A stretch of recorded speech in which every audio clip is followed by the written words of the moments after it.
नमस्कार, मी पंजाब डक। आज आहे 29 मे 2025 आणि मी आता आहे माझ्या गावाजवळ आणि आमच्या गावाजवळ बघा कसा पाऊस पडलेला आहे। म्हणजे जवळपास 250 मिलीमीटर पावसाची आतापर्यंत नोंद झाली।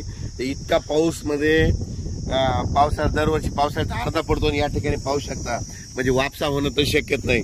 आणि या ठिकाणी आपल्या महाराष्ट्राच्या शेतकऱ्याला एक आनंदाची बातमी देणार आहे, कारण की इतका पाऊस पडायला मग हे बंद कधी होणार आहे।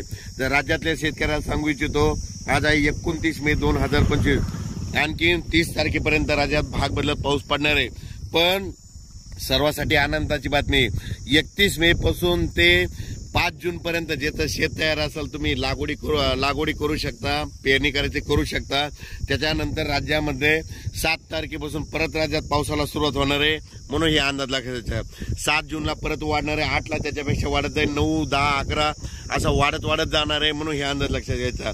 ज्यांचं शेत वापसा असेल तर तुम्ही तुमचं जमिनीची ओल पाहून पेरणी करू शकता। लागवड करायची तर सरकी कापसाची लागवड असेल तर बियाणाला टोचून लावू शकता, कारण की टोचून लावल्याच्या नंतर जरी पाऊस नाही पडला तर ती सरकी उगवते, कापूस निघतो, म्हणून हे लक्षात येतात। पण राज्यात मात्र 31 मेला म्हणजे बघा तुम्ही उद्या 30 मे पासून राज्यात वारं सुटायला सुरुवात होईल। असं जोराचं वारं वाईल, म्हणजे ते वारं जवळपास 5 तारखेपर्यंत 6 तारखेपर्यंत चालत आणि 7 तारखेला परत राज्यामध्ये ठिकठिकाणी भाग बदलत पावसाला सुरुवात होणार आहे, म्हणून हा अंदाज लक्षात येतो। सांगायचं झालं तर तो पाऊस पूर्व विदर्भ, पश्चिम विदर्भ, मराठवाडा, पश्चिम महाराष्ट्र या ठिकाणी जरा जास्त प्रमाणात आहे, म्हणून हे अंदाज लक्षात येतात। उत्तर महाराष्ट्रात देखील पाऊस राहणार आहे, म्हणून हे देखील लक्षात येतं। पण सांगायचं झालं तर म्हणजे 31 मे पासून ते कंप्लीट 6 जून पर्यंत हवामान कोरडं राहणार आहे, सूर्यदर्शन घडणार आहे, म्हणून हे देखील सर्वांना लक्षात येतं।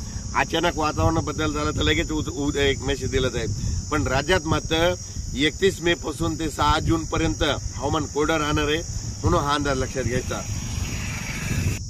शेत दुरुस्त असेल तर तुम्ही तुमच्या जमिनीची ओल पहा, पेरणी होत असेल तर पेरा, म्हणजे मूग पेरायला जमतं, उडीद देखील पेरायला जमतं। मूग पेरल्यानंतर उगवतं, उडीद निघतो। फक्त सोयाबीन पेरल्याच्या नंतर काय होतं, त्याला एखादा शिपका पाऊस लागतो। आणि कापूस लागवड करायची असली तर काय करा, असं टोचून बी लावा।